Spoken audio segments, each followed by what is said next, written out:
Pak ini mana ya? Bapak itu mana ya? Kok nggak kelihatan ya? Siapa tahu dia sakit, siapa tahu dia dirawat rumah sakit, siapa tahu dia punya musibah. Kita nggak tahu. Bagaimana kita bisa menemukan ukhuwah Islamiyah kalau kita tidak tahu hal ini? Lalu tentukan tujuan ikut pembinaan mayayasan ini dalam kata ibadah dan perjuangan. Karena ukhuwah itu adalah perintah. Ukhuwah itu perintah, menjadi solidaritas adalah perintah. Maka jadikanlah solidaritas, soliditas dan ukhuwah Islamiyah itu menjadi hal ibadah buat kita. Karena kalau dilandasi ibadah, akan berdampak pahala kepada kita yang akan meringankan kita masuk ke dalam surga Allah Subhanahu. Misalnya, supaya mantap pembinaan dapat diintegrasikan rutin. Kita kumpulkan itu ya, tidak hanya sekali dua kali melakukan pembinaan, melakukan solidaritas, menggalang apa ini masa dari satu masjid yang mana sekali masjid Al-Hijrah coba apa ini namanya sebelah ya menjalin pembinaan satu ini punya apa di sana? Oh kami punya anak TPA nih, anak remaja yang SMP SMA di Al-Hijrah. Oh Al-Hijrah punya ustaz yang berkali berkelas tinggi. Nah Al-Hijrah kirim tenaga kerja bisa masjid Al-Falah kirim masa yang akan di juga kan jadi kerjasama. Nanti umumnya tuh kerjasama antara masjid Al-Hijrah dan masjid Al-Falah. Subhanallah. Jadi suri tauladan. Lanjut bergabung dengan pengajian masyarakat kita untuk melakukan gerakan akar. Jangan seakan-akan kita terkungkung oleh ini bukan apa kita ini masyarakat ini nggak baik. Seperti dari sini ya. Kita lanjut ya. Langkah-langkah sistemik, fakta. Ya, yang pertama sistem kehidupan skolaristik, akar masalah ini sistem kehidupan skolaristik. Ya, ini terlalu panjang ya, ekonomi kapitalistik. Ya, ini terkadang orang udah terkotak-kotakkan dengan hal seperti ini. Pendidikan materialistik. Coba Pak sekarang sekolah yang mahal sekolah apa? Sekolah apa? Sekolah Islam. Gimana orang-orang yang nggak mampu menyekolahkan anak-anaknya di sekolah Islam ketika mendengar guru berapa uang? Di sekolah negeri gratis. Di sekolah negeri belajar agamanya berapa jam? 4 jam. Ya, budaya hedonistik yang anak sekarang disibukkan dengan gadget dan lain sebagainya. Tata sosial individualistik yang alhamdulillah kalau pemahaman seperti ini bagus, masih saling sapa, masih saling kenal, tetangga satu dengan lain. Coba bapak-bapak investigasi sekali atau tanya atau mungkin bos-bosnya atau atasannya yang tinggal di rumah kawasan elit Pak, yang rumahnya kalau kita lihat harus nengok ke atas ke kepala gitu. Satu tetangganya nggak kenal. Harus bilang ya. Lanjut. Ini solusi fundamental. Solusinya tegakkan sistem kehidupan Islam tatanan berdasarkan syariah. Ekonomi, politik nih, ekonomi sudah mulai berkembang sekarang ya dengan adanya bab-bab politik, walaupun masih marut, pendidikan sudah banyak, walaupun mahal, masih banyaknya mahal, dan depan akan lebih dipermudah lagi, dipermurah lagi, ya, budaya, keluarga dan sosial. Ini langsung kita coba saja. Sekedar renungan, jangan biarkan hidup kita terpuruk dengan hidup di masa lalu atau dalam mimpi masa depan. Satu hari hidup pada satu waktu berarti hidup untuk seluruh waktu hidup. Jangan menyerah ketika kita masih ada sesuatu yang dapat kita berikan. Ya, tidak ada yang benar-benar kalah sampai kita berhenti berusaha. Ini kata-kata yang saya kumpulkan saja dari saya panjang dibikin presentasi. Merawat ukhuwah, saling menghargai, percaya dan peduli, saling menguatkan. Jangan ada benci di antara kita. Semaikan cinta dan sayang. Bicarakan jika ada gesekan, ya, jangan seperti ada di luar di belakang. Open mind, memiliki pikiran yang terbuka, berbeda tetapi tetap bersatu. Ya, kami sering menggelar aksi-aksi solidaritas dengan ormas-ormas yang berlatar belakang yang dengan pro komutan sampai yang non komutan itu sering ya. Kalau yang disinggung itu kapal kerjasamanya.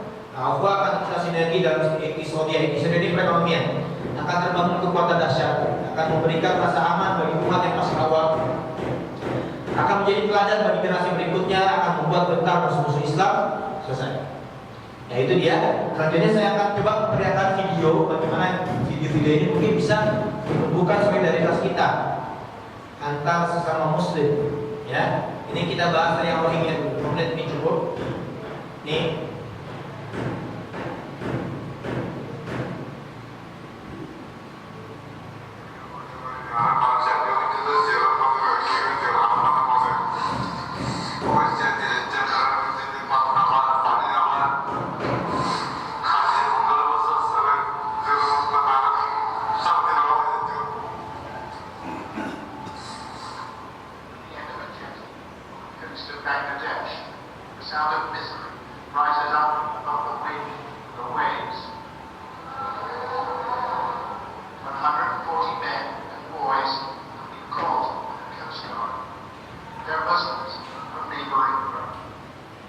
perbatasan bagaimana Muslim Rohingya yang alhamdulillah kemarin mereka sudah ini kita lihat kapal mereka dibakar cepat ya oleh Buddha. Ini yang ngomong orang Barat Pak, orang Barat yang dari sisi keagamaan kita paham, tapi dia punya sisi tersendiri.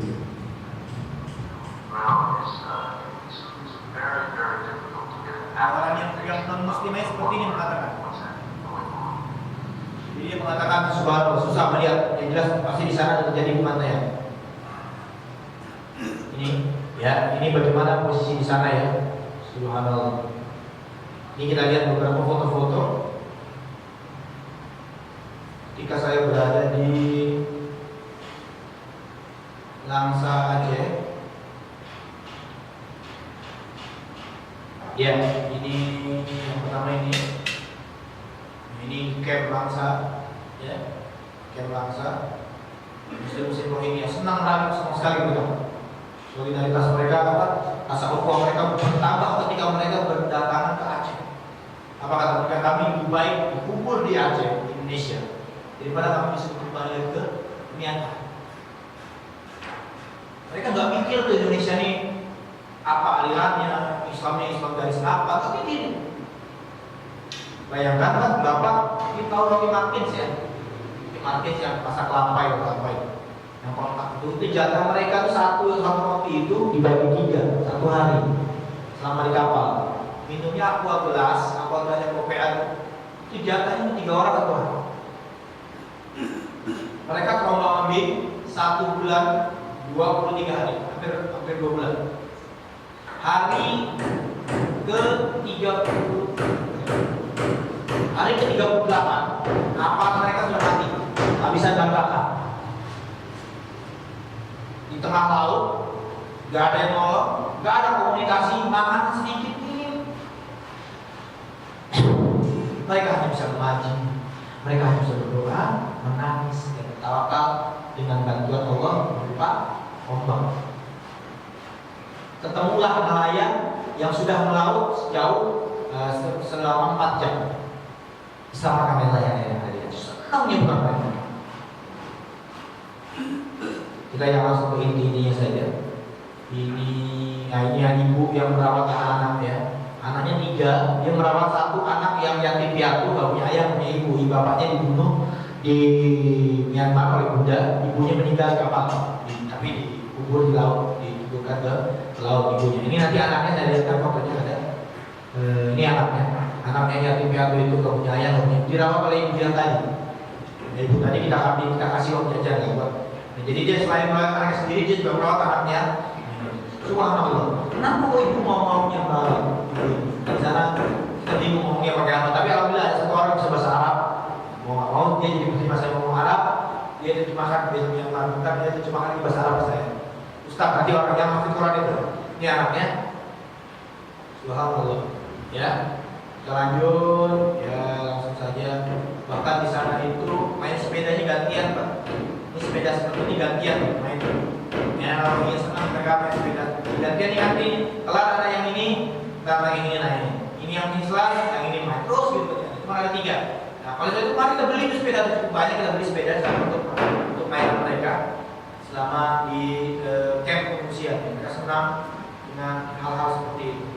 Ini mana yang masuk Quran itu ya?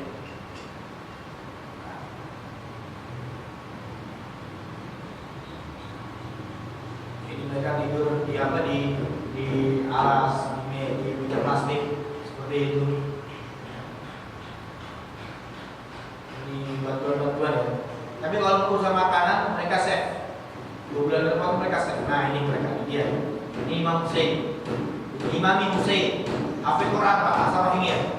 Tapi gak bisa ngomong Inggris atau Arab. Nah dia yang jadi penerjemah saya.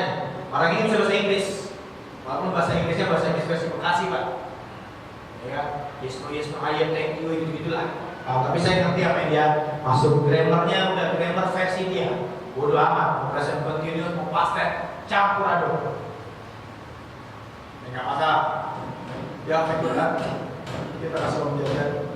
Sebentar ini Mang Hasan. Ini Mang Hasan. Bapak ini dia ustaz, dia juga menjadi imam masjid dan menjadi humas, Pak. Humas ini dia hafid Quran, jadi humas di camp ini.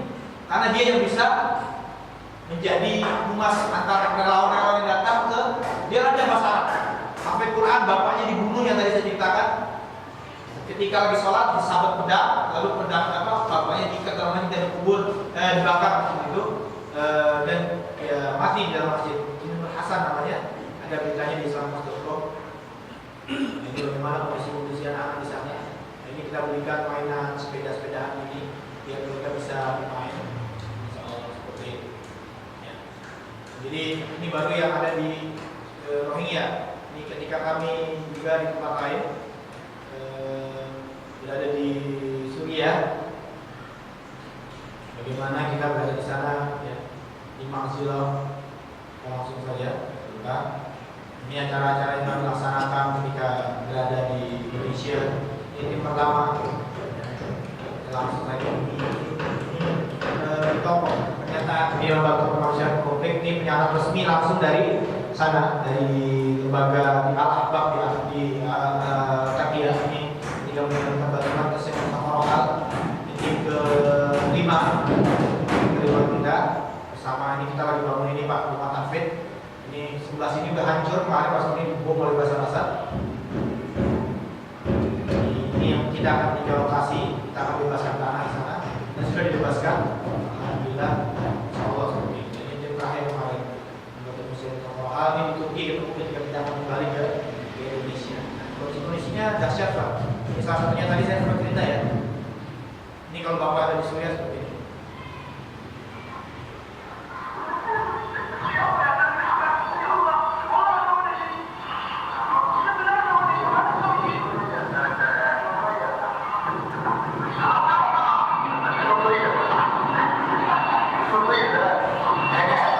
Zaman Syiah Hussein ya, ada orang-orang yang berjenggot yang lagi beribadah.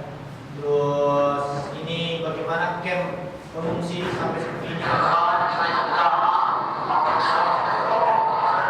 nggak ada makanan.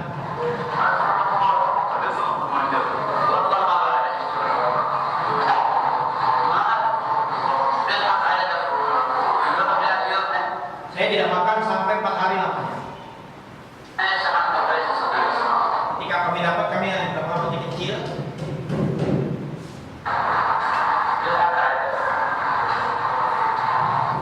Ini kondisi seperti ini Pak.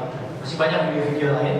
Ya seperti ini anak kecil yang menangis kelaparan, ya mencoba tegak.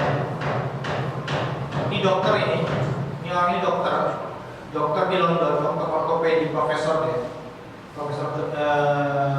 Romi namanya, dokter di London. Dia meninggalkan London gaji yang besar, dia kembali ke Suriah hanya untuk mengobati anak-anak muslim di Suriah.